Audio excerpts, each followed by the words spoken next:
হাই hello' ধন্যবাদ welcome back to my YouTube channel. তো আজি আকৌ আহিছোঁ আপোনালোকৰ মাজত নতুন এটা ভিডিঅ' লৈ। তো আজি আমি আলোচনা কৰিম SSCGDৰ ফিজিকেলৰ ওপৰত। তো মই যোৱা 28 তাৰিখ ফিজিকেল দিছোঁ। তো মোৰ ফিজিকেল কেনে হ'ল তো সকলোখিনি কথাৰ ওপৰত আলোচনা কৰিম। আৰু ইউটিউবত চোৱা আৰু নিজে তাত গৈ উপভোগ কৰা মানে তাৰ দুটাৰ মাজত পাৰ্থক্য কি সেইটো ক'ম। মানে আমি ঘৰত বহি বহি এনে ইউটিউবৰ ভিডিঅ' চাওঁ যে তাত এনেকুৱা হৈ আছে, এনেকুৱা হাৰ্ড হৈ আছে, এনেকুৱা ইজি হৈ আছে। আমি সকলোখিনি কথাৰ ওপৰত বিশ্বাস কৰোঁ, কাৰণ আমি যিহেতু তাত যোৱা নাই। কিন্তু যোৱাৰ পিছত কি হ'ল, কেনেকুৱা মানে ইউটিউবত চোৱাৰ নিচিনাই হ'ল নে বেলেগ কিবা হ'ল, এই সকলোখিনি কথাৰ ওপৰত আজি আলোচনা কৰিম। তো ভিডিঅ'খন চাই থাকক একদম সৰুৰ পৰা। তো মই এতিয়া আহি পাইছোঁ একদম ইণ্টাৰভিউ দি। তো মই সকলোখিনি কথা এতিয়া বিস্তাৰিতভাৱে আপোনালোকৰ লগত সকলোৱে জানে মোৰ ঘৰ হ'ল ধুবুৰী জিলাৰ হালাকুৰাত। তো সেইকাৰণে মই আছোঁ এতিয়া গোলকগঞ্জ ষ্টেচনত। আৰু আজি হ'ল 26 তাৰিখ ৰাতি। তো ইয়াৰ পৰাই আমি যাম এতিয়া গুৱাহাটী পণ্টল বজাৰ ষ্টেচন, আৰু তাৰ পৰা বাছলৈ খানাপাৰা যাম, আৰু খানাপাৰাৰ পৰা 9 মাইল চিৰপিয়াপ কেমলৈ। তো আমি জেনেৰেলত জাগাই নাপালোঁ বহাৰ, মানে বহুত ভিৰ হৈছে আজি, সেইকাৰণে ৰিজাৰ্ভেশ্যনত আহিলোঁ। কিন্তু আমি টিকেট কাটিছিলোঁ জেনেৰেলৰ, ৰিজাৰ্ভেশ্যনত আহি আমি 100 টকা ফাইন দি টোটাল 210 টকা গ'ল আমাৰ গুৱাহাটী যাওঁত। তো আমি এতিয়া আহি পালোঁ 27 তাৰিখ ৰাতিপুৱা 7টামান বাজি গ'ল, আমি আহি পালোঁ ৰুমলৈ। তো ইয়াতে আজি থাকিম, গোটেই দিনটো থাকিম, আৰু ৰাতি 1-2 বজাত ওলাই যাম ইয়াৰ পৰা। তো ৰুমটো কেনে লাগিছে কমেণ্ট কৰি জনাব। আৰু ৰুমটো এদিনৰ কাৰণে 280 টকা ভাড়া লৈছে এজনৰ। তো আমি ইয়াত 3-4 জন আছোঁ। তো কেনেকুৱা লাগিছে ৰুমটো কমেণ্ট কৰি জনাব। তো এতিয়া বাজি গ'ল 1:30, আমি আহি পালোঁ লাইনত। এয়া হ'ল 9 মাইল চিৰপিয়াপ কেম্প। আৰু আমি আহি চাওঁ মিনিমাম 300-400 মানুহ অলৰেডি আহি পাইছে। তো ফাৰ্ষ্ট গ্ৰুপত দৌৰিবই লাগিব যেনেকেই নহওক, কিন্তু ফাৰ্ষ্ট গ্ৰুপত দৌৰিবলৈ হ'লে অলপ এটা ট্ৰিক আছে, ট্ৰিকটো এপ্লাই কৰিব যদি কোনোবাই এতিয়াও দিয়া নাই ইয়াত আহে। মানে লাইন যিমানে দীঘল নহওক কিয়, আপুনি যদি পাৰে এটা নিউকে লাইন বনাব। আপুনি যেতিয়াই নাহক কিয়, পাৰিলে যেতিয়াই আহিব, যিমান টাইমতে আহিব, আহি কেনে নতুনকৈ লাইন বনাব এটা। আৰু পাৰিলে নতুন লাইনত আপুনি ফাৰ্ষ্টত থাকিব চেষ্টা কৰিব। আমাৰ ইয়াৰ পৰা 3:30মান বজাত এণ্ট্ৰি কৰিলে, আৰু এণ্ট্ৰি কৰাৰ টাইমত এনেকুৱাকৈ এণ্ট্ৰি কৰিলে, ডাইৰেক্ট সৰু গেটখন খুলি দি ক'লে আহি যোৱা কেইটামান, মানে এনেকৈ মানে হিন্দীত ক'লে যে আহি যোৱা।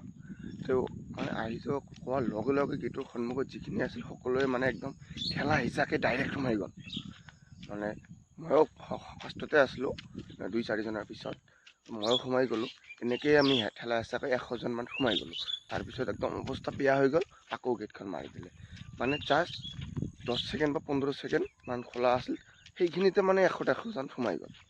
তো এনেকুৱাই মানে এণ্ট্ৰি, কোনো ডকুমেণ্ট কোনো চেক নহয়, কোনো কিছু চেক নহয়। 100 জন আমি সোমাই গ'লোঁ। আমাক মানে গেটৰ ভিতৰ ফালে বহাই ৰাখিলে। বহাই ৰখাৰ পিছত গন্তি কৰিলে, ছিংগল লাইনত বহাই ৰাখিলে, গন্তি কৰিলে। গন্তি কৰাৰ পিছত চালে 100 জন। তো আকৌ 100 জন তেনেকেই লৈ আহিলে। মানে আকৌ মানে অলপ টাইম খুলি দিলে, যিখিনি সন্মুখত আছিল গোটেইখিনি সোমাই আহিল। এনেকৈ মানে আকৌ 100 জন সোমাই লৈ আহিলে, টোটেল 200 জন হ'ল গেটৰ ভিতৰত। আৰু এই 200 জনক আমাক এটাকৈ সৰু এটা কাগজ দিলে। সেই কাগজখনত লিখিব দিছিল যে ৰোল নম্বৰ, নাম, দেউতাকৰ নাম, আৰু ডেট অফ বাৰ্থ, আৰু এটা নিজৰ চাইন, এইখিনি ফিল আপ কৰি নিজৰ লগত ৰাখিব দিছে। আৰু এই কাগজখন ল'ব যেতিয়া ৰানিং হ'ব, ৰানিঙৰ অলপ আগত। আৰু তাৰপিছত আমি গেটৰ সন্মুখতে বহি আছোঁ। বহি থকাৰ পিছত অলপ পিছত যেতিয়া 200 জন পূৰা হিচাপত হৈ গ'ল, তেতিয়া আমাক অলপ আগুৱাই লৈ গৈ মেন্স ক্লাবৰ সন্মুখত বহাই থ'লে।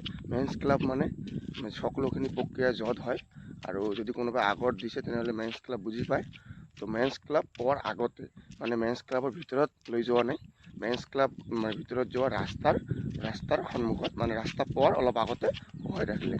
আৰু তাতে সকলোখিনি প্ৰক্ৰিয়া কৰিলে, যেনে RFID লগালে, মানে সকলোখিনি প্ৰক্ৰিয়া বুজাই দিলে। মানে বডিৰ চেষ্ট লগাই দিলে, মানে বডিৰ যিটো নম্বৰ থাকে সেইখিনি লগাই দিলে। মানে সকলোখিনি প্ৰক্ৰিয়া তাতেই চেছ কৰি দিলে প্ৰায়। মানে বুজাই দিলে যে RFID কেনেকৈ কাম কৰিব, তোমালোকে কেনেকৈ ৰানিং কৰিব লাগিব, কিমান দূৰ ৰানিং কৰিব লাগিব, সকলোখিনি প্ৰক্ৰিয়া তাতে বুজাই দিলে। যে ফাৰ্ষ্ট ক'লে যে ফাৰ্ষ্ট আমাৰ বুকত বডিত লগাই দিলে, এইখন লগাই দিয়াৰ পিছত আমাক ভালকৈ বুজাই দিলে যে ইয়াৰ পৰা ষ্টাৰ্ট হ'ব। মানে তাত চেঞ্চাছ আছে, চেঞ্চাছৰ ভিতৰেদি আহিব লাগিব, আৰু এইফালৰ ভিতৰৰ পৰা ষ্টাৰ্ট কৰিব লাগিব। তাত 1200, 1250 গৈ টোকন এটা ল'ব লাগিব, আকৌ আহিব লাগিব, আকৌ চেঞ্চাছৰ ভিতৰেদি যাব লাগিব, আকৌ টোকন ল'ব লাগিব, তাৰপিছত আহিলে চেছ। মানে যিফালেদি ষ্টাৰ্ট কৰিবা সিফালেদি আহিলে ফেইল কৰি দিব। মানে অলপ মানে যিটো আমাৰ ৰাস্তাৰ এইটো চাইডে গ'লে বেলেগ চাইড দি আহিব লাগিব, মানে এনেকুৱা চিষ্টেম। মানে যিটো আমি ধৰি লোৱা ইফালেদি গ'লোঁ, ৰাস্তাৰ এইটো চাইডে আহিলোঁ, এইটো চিষ্টেম। আৰু টোকন হেৰুৱালে ফেইল। আৰু তাৰপিছত যদি কোনোবাই মানে ঠেঙত যিটো GPS লগাই দিয়ে, মানে ঠেঙৰ চিপ চিষ্টেম যিটো লগাই দিয়ে দুটা ভৰিত দুটা, এই ভৰি দুটাত যদি কিবা কাৰণত এটা খুলি যায় তেনেহ'লে ফেইল। সেইকাৰণে তেওঁলোকে বহুতবাৰ ভালকৈ বুজাই দিয়ে যে যিখিনি প্ৰক্ৰিয়া আছে সকলোখিনি বুজাই দিয়ে। তো এই বুজোৱাৰ পিছত ডাইৰেক্ট লৈ যায় বায়'মেট্ৰিকত, মানে তেতিয়াহে মেন্স ক্লাবৰ ভিতৰত লৈ যায়। এটা এটাকৈ যাব দিয়ে পুৰা লাইনত। তো লাইনত যোৱাৰ পিছত তেতিয়া তাত আমাৰ 5টামান কম্পিউটাৰ বহা আছে একেলগে। তো 5টা একেলগে কাম কৰে বায়'মেট্ৰিকৰ কাম। বায়'মেট্ৰিক কৰাতে তাত খালি অকল যিখন আমাৰ ফিজিকেলৰ এডমিট আছে, এই এডমিটখন লাগে। এই এডমিটখনত স্কেন কৰি বায়'মেট্ৰিক কৰে, আৰু একো নালাগে তাত, অকল তাত বায়'মেট্ৰিক কৰি ডাইৰেক্ট মানে ৰাস্তাত আহি লাইন পাতিব লাগে, তাৰ পৰা ৰানিং ষ্টাৰ্ট। মানে বায়'মেট্ৰিক কৰাৰ পিছত যিখন মানে স্লিপ এখন দিছিল যে ফিল আপ কৰাৰ কাৰণে, সেই স্লিপখন ফিল আপ কৰিব লাগে। ফিল আপ কৰি একদম ডাইৰেক্ট ৰানিঙৰ বায়'মেট্ৰিক কৰাৰ পিছত সেইখন জমা দি তাৰপিছত ডাইৰেক্ট লাইনত থিয় দিব লাগে ৰানিঙৰ কাৰণে। আৰু ৰানিংটো ক'ত হৈ আছে, একদম মেন্স ক্লাবৰ ওচৰত যিটো আমাৰ ৰাস্তা আছিল, যোৱাবাৰ ৰানিং হৈছিল বা তাৰ যোৱা আগত ৰানিং হৈছিল, সেই ৰাস্তাতে মানে মেন্স ক্লাবৰ একদম গেটৰ সন্মুখৰ পৰা একদম এইফালেদি ঘূৰিব লাগে। ঘূৰি কেনে হস্পিটেল পাৰ হৈ হস্পিটেলৰ যিখন মেইন গেট আছে সেই গেটলৈ যাব লাগে। আকৌ গেটৰ পৰা ঘূৰি মেন্স ক্লাবৰ আহিব লাগে, আকৌ মেন্স ক্লাবৰ পৰা ঘূৰি গেটৰ সন্মুখলৈ যাব লাগে, তাৰপিছত গেটৰ সন্মুখৰ পৰা মেন্স ক্লাব আহিব লাগে। তেনেকৈ 4বাৰ আহিব লাগে, অহা যোৱা কৰিব লাগে। তো আৰু হস্পিটেলৰ সন্মুখতে দি আছিল টোকন, তো টোকন লৈ আহিব লাগে। তেনেকৈ সকলোখিনি প্ৰক্ৰিয়া ৰানিঙৰ প্ৰক্ৰিয়া চেছ হয়। তো এণ্ট্ৰি কৰাৰ পিছত মিনিমাম 2 ঘণ্টা 2.5 ঘণ্টা পিছত আপোনালোকে দৌৰিব পাব, কাৰণ সকলোখিনি বুজোৱাতে 1 ঘণ্টা যায় আৰু বায়'মেট্ৰিক কৰাতে 1 ঘণ্টা যায়। তো 2 ঘণ্টা পিছত বা 2.5 ঘণ্টা পিছত আপোনালোকে ৰানিং ষ্টাৰ্ট হ'ব। আৰু মই তাত যোৱাৰ আগতে বহুত কিবা কিবি শুনিছোঁ যে ৰানিঙৰ ৰোডটো অলপ আপ, তেনেকুৱা বাম, মানে স্পীড ব্ৰেকাৰ, মানে সকলোখিনি মানে বহুত কিবা কিবি শুনাতে নিজকে ভয়ে লাগি যায়। মানে আৰু কিছুমানে কৈছে যোৱাবাৰৰ ট্ৰাকটো নহয়, বেলেগ এটা ট্ৰাক, মানে বেলেগ এটা ৰোডত দি আছে, মানে বহুত কিবা কিবি শুনিছোঁ। কিন্তু তাত গৈ যিটো মই চালোঁ নিজে, একদম মানে ইজি, ৰানিঙৰ কাৰণে ইজি। যোনে ইয়াত এদিন নহ'লেও 24ত সোমাব পাৰিছে, যদি তাত গৈ অলপ কষ্ট কৰি দিয়ে 100% চিয়'ৰ পাছ কৰিব। কাৰণ ৰানিঙৰ ৰোডটো একেবাৰেই ধুনীয়া। মানে তাত পিচটো এনেকুৱা, যেনেকুৱা আমাৰ লোকেল যিটো আমাৰ ৰোড পাওঁ, মানে এনে আমাৰ গাঁৱলীয়া ৰোড, তেনেকুৱা পিচ নহয়। যিটো আমাৰ হাই ৰোডৰ যে নেশ্যনেল হাইৱেৰ পিচ থাকে, তেনেকুৱা একদম হাইৱেৰ পিচৰ নিচিনা একদম ধুনীয়া সৰু সৰু পিচ। মানে হাই ৰোডৰ পিচ আৰু আমাৰ নৰ্মাল যিটো আমাৰ লোকেল ৰাস্তাৰ পিচ থাকে, সেইটো কিন্তু অলপ ডিফাৰেঞ্চ হয়। ছেম হাই ৰোডৰ নিচিনা পিচ একদম। মইতো নিজে খালী ভৰিৰে মাৰিছোঁ, কোনো প্ৰব্লেম নাই, একদম ধুনীয়া। আৰু তাত অলপ ৰাস্তা মিনিমাম 50-60 মিটাৰ কম আছে 5 কিলোমিটাৰৰ। কাৰণটো কওঁ, মানে কাৰণটো কিহৰ কাৰণে কৈছোঁ, মানে সিহঁতে যেতিয়া মাপিছিল তেতিয়া মানে ৰোডৰ মিডিলেৰে মাপিছিল, আৰু আমিতো মিডিলেৰে নাযাওঁ। কাৰণ আমি যেতিয়া টাৰ্ণিং পাওঁ, একদম টাৰ্ণিঙৰ ওচৰৰে যাওঁ, মানে বহুতকেইটা টাৰ্ণিং আছে, এই টাৰ্ণিঙৰ ওচৰে যাওঁতে মিনিমাম আমাৰ 50-60 মিটাৰ কমি আহে টোটাল। তো সেইকাৰণে তাত পাছ কৰাটো একেবাৰে ইজি। তথাপিও বহুত ফেইল কৰে, কিন্তু মই ভাবোঁ যিসকলে ফেইল কৰে তেওঁলোকে ঘৰত কেতিয়াও 24ত মাৰিয়ে পোৱা নাই, এইটো মই নিজে ভাবোঁ। কাৰণ আৰু যিসকলৰ প্ৰব্লেম হৈছে, পেটৰ বিষ হৈছে বা কিবা ভৰিৰ বিষ হৈছে, সেইটো বেলেগ কথা। যেন যিসকলে এনেই মানে ফেইল কৰিছে কোনো প্ৰব্লেম নোহোৱাকৈ, তেওঁলোকে ঘৰতে কেতিয়াও 24ত সোমাব পৰা নাই, এইটো মই 100% চিয়'ৰ। কাৰণ তাত মানে 9 মাইলত ৰানিংটো একেবাৰে ইজি। মই যোৱাবাৰো দিছোঁ 9 মাইলত, এইবাৰো দিলোঁ। মই নিজেই ৰানিং কৰিব নোৱাৰোঁ ঘৰত, তো তাত গৈ মানে 23ত মাৰিছোঁ। তো মানে ৰানিঙৰ কাৰণে একদমেই ইজি, টেনশ্যন কৰিব নালাগে। যদি কোনোবাই মানে এতিয়া হোৱা নাই কাৰোবাৰ, তেনেহ'লে একদম বিন্দাছ মাৰিব পাৰিব। যদি তুমি ঘৰত 24ত সোমাইছে, যদি তোমাৰ কোনো প্ৰব্লেম নহয় শৰীৰৰ, তেনেহ'লে তুমি সোমাব পাৰিবা। তো আমাৰ ৰানিং কমপ্লিট হোৱাৰ পিছত তাত আহি মানে যিটো ভৰিত লগাই দিব চিপ চিষ্টেম, সেইটো খোলাই দিব লাগিব। তাৰপিছত 2টা টোকন 2 হাতত লৈ ভিতৰত লাহে লাহে মেন্স ক্লাবৰ ভিতৰলৈ যাব দিব। আৰু টোকন দুটা তাতেই দিব লাগিব আৰু টোকন দুটাৰ ভিতৰত যদি এটা হেৰাই যায় তেনেহ'লে কিন্তু ফেইল।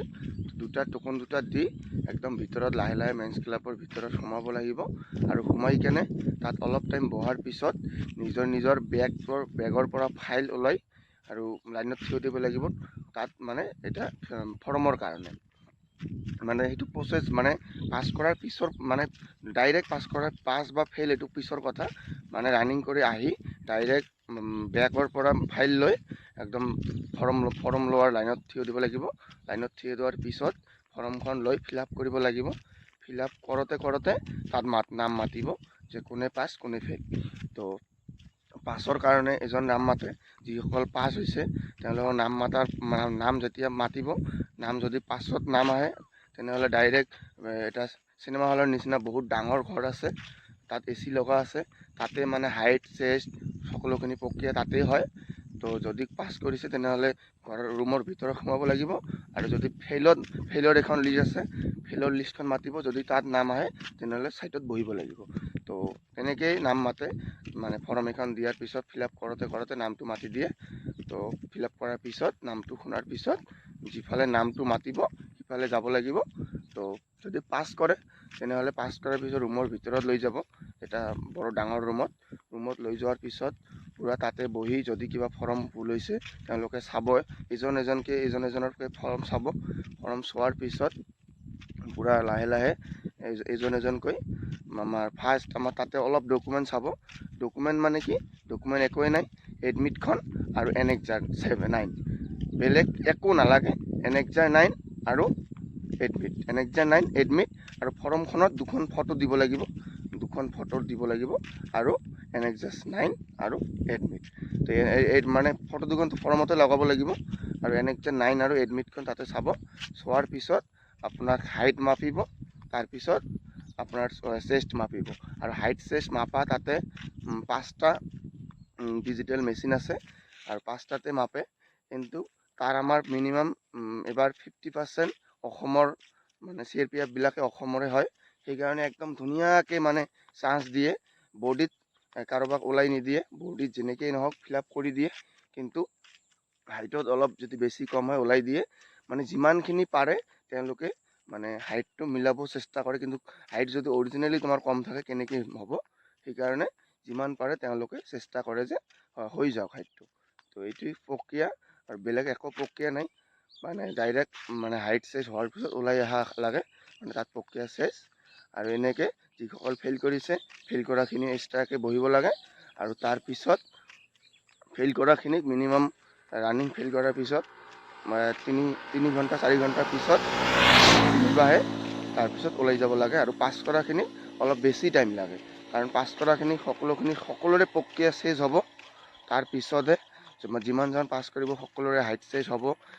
হাইট চেছ হোৱাৰ পিছত আৰু তেওঁলোকে ফাইলত বহুত কিবা কিবি কাম থাকে, কামখিনি কৰাৰ পিছত একদম লাহে লাহে ওলাই দিয়ে। তো এতিয়া আমাৰ সকলোখিনি প্ৰক্ৰিয়া চেছ, ৰানিং চেছ, হাইট চেষ্ট সকলোখিনি চেছ। এতিয়া খালি আমি ৰিজাল্টৰ কাৰণে ৱেইট কৰি আছোঁ। তো আমি এতিয়া মানে ৰুমৰ পৰা ওলাই আহিলোঁ এতিয়া। তো এয়া হ'ল আমাৰ 9 মাইলৰ দৃশ্য, আৰু যিসকলে আহি পাইছে তেওঁলোকে গম পায় এইটো হ'ল 9 মাইলৰ মেন্স ক্লাব। মানে যিকোনো এটা জেগাৰ নাম থাকে না, তো এইটো 9 মাইল চেণ্টাৰ বুলি সকলোৱে জানে।